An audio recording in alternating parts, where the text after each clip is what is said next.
Episode के शुरुआत में हमें बताया जाता है कि 1014 में किंग स्वेन ने डेनमार्क के वाइकिंग्स के जरिए यॉर्क पर कब्जा कर लिया। उस जगह को पूरे यूरोप में गुलामों को बेचने के लिए इस्तेमाल किया जाता था। डेनमार्क के वाइकिंग्स गुलामों को बेचने का काम करते थे। और फिर हमें लेif को दिखाया जाता है जो कि अपनी शिप पर बैठा होता है और तभी वहां से प्रिंस कन्यूट की शिप गुजरती है जिस पर प्रिंस कन्यूट के साथ आस्कलेड भी होता है। लेif उसे देखता है और कहता है वो पक्का वही है, मैं उसका चेहरा कभी नहीं भूल सकता। आस्कलेड वो वही पायरेट है जिसने थोर्स को मारा था। आस्कलेड प्रिंस से कहता है ये साफ है कि हम कल इंपीरियल काउंसिल में हारने वाले हैं, जैसे कि वो आपको और थोरकिल को अलग कर सकता है और अगर आपने मना किया तो वो आपको देशद्रोही घोषित कर देंगे। ये राजा पर है कि वो आपके साथ क्या करना चाहता है। थोरकिल के जाने से हम मुसीबत में पड़ जाएंगे। प्रिंस कहता है तो प्लान क्या है? आस्कलेड कहता है ये कैसा रहेगा, हम यहाँ के लोगों को सच बताने की कोशिश कर सकते हैं। प्रिंस कहता है सच सामने लाना? आस्कलेड कहता है हाँ प्रिंस कन्यूट, मेरा मतलब कि तुम यहीं पर मरने वाले हो। और तभी वहां पर प्रिंस कन्यूट को एक तीर लगता है। आस्कलेड चिल्लाता है इन पर हमला हुआ है और उस बोट के सारे सैनिक अपनी ढाल लेकर खड़े हो जाते हैं और जिसने ये अटैक किया होता है वो वहां से जा रहा होता है। तभी थोरफिन उसके आगे आ जाता है। यहाँ लेif आगे की तरफ भाग रहा होता है, तभी उसके सामने वो अटैकर गिरता है। लेif उससे पूछ रहा होता है कि तुम ठीक हो? वैसे ही थोरफिन आता है और उसे मार देता है। ये देखकर लेif के होश उड़ जाते हैं। तभी वहां पर सेना का एक बंदा आता है और कहता है ओए क्या चल रहा है यहाँ, मुझे यकीन है कि तू ही हमलावर है। थोरफिन कहता है हमलावर ये है, मैं नहीं, देखो ये रहा इसका हथियार। लेकिन वो कहता है तू हमें बेवकूफ नहीं बना सकता, तू बस उस पर अपना सारा इल्जाम लगा रहा है और अपने आप को बचा रहा है। थोरफिन कहता है मैंने कहा ना मैं वो नहीं हूँ। लेकिन वो सेना का आदमी नहीं मानता और कहता है मैं तेरी आंखों से ही बता सकता हूँ, वो एकदम घिनौनी है। तभी थोरफिन उसे एक मुक्का मारता है और वो वहीं पर बेहोश हो जाता है। तभी उनकी सेना का एक आदमी उसे देखता है और कहता है ये नाइफ का इस्तेमाल करता है और छोटा और जवान है। क्या तुम थोरफिन कार्लस्वेनी हो? क्या तुम्हें इतना भी नहीं पता? ये वही है जिसने थोरकिल को सिर्फ 2 नाइफ की मदद से हराया था।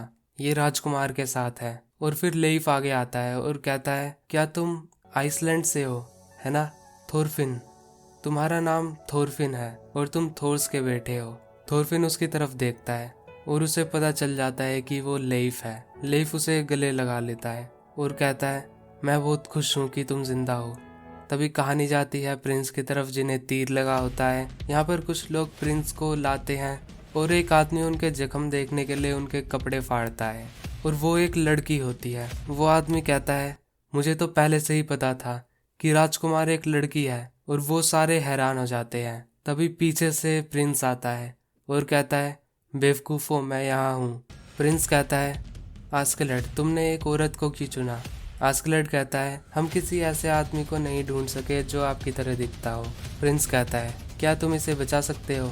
वो आदमी कहता है नहीं, इसके जख्म बहुत गहरे हैं और तीर पर जहर भी था तो ये मुश्किल है। प्रिंस कहता है इसका ध्यान रखना, तुमसे जो हो सके वो करो। यहाँ दूसरी तरफ थोरफिन लेif को अपने बारे में सारी कहानी बता देता है शुरू से।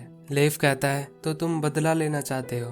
थोरफिन कहता है हाँ, मैं उसे मार के रहूंगा चाहे जो भी हो जाए, वो भी अपने पिता के खंजर से। लेif सोचता है ये जंग के मैदान से बच के निकल पाया है, इसने पक्का अपनी आंखों से नरक को देखा होगा, फिर भी मैं पीछे नहीं हट सकता। मुझे इसे बचाने के लिए इसके पिछले 11 सालों को भुलाना होगा। तभी थोरफिन कहता है लेif विनलैंड में अभी क्या हो रहा है? मेरे पिता वहाँ जाना चाहते थे, मैंने भी इसके कई बार सपने देखे हैं। लेif कहता है तुम मुझसे अपनी माँ और बहन के बारे में क्यों नहीं पूछ रहे? तुम्हारे जाने के बाद हेल्गा की तबीयत और खराब हो गई थी, जाओ और उनसे मिलो थोरफिन, इससे हेल्गा को खुशी होगी। थोरफिन कहता है मैंने तुमसे विनलैंड के बारे में पूछा है, जो पूछा है बस उसका जवाब दो।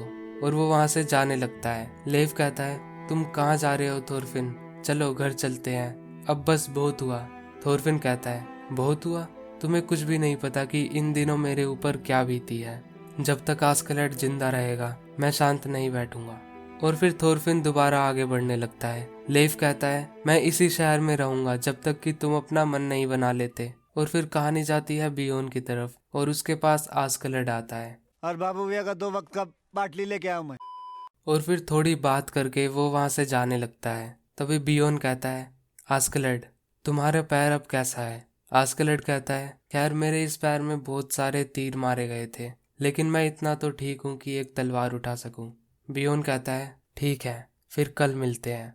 और फिर कहानी जाती है किंग स्वेन की तरफ। फ्लोकी कहता है, मैं माफ़ी चाहता हूँ, हमें फंसाया गया है।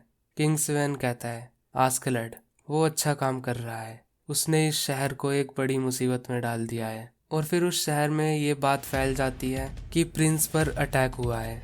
और फिर एक जगह सैनिकों के बीच बात चल रही होती है। पहला आदमी कहता है, मुझे समझ नहीं आ रहा कि हत्यारे ने राजकुमार को क्यों निशाना बनाया।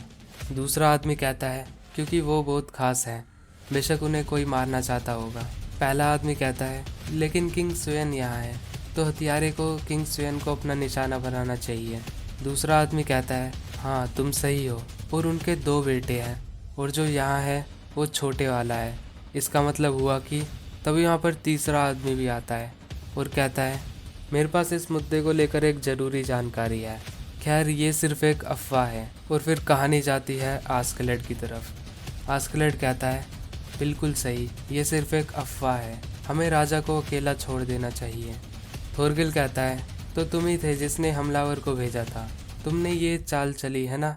आस्कलेड कहता है, वो एक अच्छा नाटक था, सिर्फ अफवाहें फैलाना काफ़ी नहीं था। नाटक ने अफवाह को एक सच की तरह दिखाया, और ऐसे ही ये र्यूमर तेजी से फैलेगा। डेनमार्क के शाही परिवार के अंदर के मुद्दे को हर कोई जानता है, और जब एक खून करने की कोशिश की गई है तो ये अफवाह और तेजी से फैलेगी। और कल की मीटिंग पर इसका क्या असर होने वाला है? प्रिंस कहता है, वो कोई भी ऐसा आदेश नहीं दे पाएंगे जो कि मुझे मुश्किल में डाल दे। आस्कलेड कहता है, बिल्कुल सही, अगर वो थोरकिल को आपसे दूर भेज देता है या फिर आपको युद्ध के मैदान में भेज देता है तो अफवाहें और फैलेगी। राजा अपने देश पर निर्भर रहता है, अगर सेना के बीच उसकी बेइज्जती होती है तो वो इसे अनदेखा नहीं कर पाएगा। खास तौर पर उन्हें पता चलेगा कि उसने अपने ही बेटे की हत्या कर दी। और फिर गुन्नर वहाँ से चला जाता है, और उसके जाने के बाद आस्कलेड कहता है, प्रिंस आपको गुन्नर पर भरोसा नहीं करना चाहिए, वो पक्का राजा स्वेन के साथ मिला हुआ है। प्रिंस कहता है, तुम्हें ऐसा क्यों लगता है? आस्कलेड कहता है, मुझे ऐसा बस लग रहा है, लेकिन मैं ये यकीन से नहीं कह सकता। थोरगिल कहता है, तो क्या ये बुरा नहीं है, उसे हमारी सारी बातों का पता चल जाएगा। आस्कलेड कहता है, मुझे परवाह नहीं, मैंने उसके सामने सिर्फ ऐसे ही बात करी है, जो अगर किंग स्वेन को पता चल भी जाए तो उससे हमें कोई फ़र्क नहीं पड़ेगा। अगर गुन्नर उनकी तरफ हुआ तो जो भी उसने सुना है वो उन्हें सब कुछ बता देगा, और मैंने थोरफिन को उसका पीछा करने के लिए भेजा है। प्रिंस कहता है, तुम क्या करोगे अगर गुन्नर एक जासूस निकला? क्या तुम उसे मार डालोगे? आस्कलेड कहता है, मैं उसे उसका काम करने दूंगा, हम उसका इस्तेमाल राजा को ये बताने के लिए करेंगे कि हम कोई छोटी मोटी लड़ाई नहीं लड़ने जा रहे। अगर वो उसे अपने एक जासूस से सुनेगा तो उसे ज़्यादा विश्वास होगा।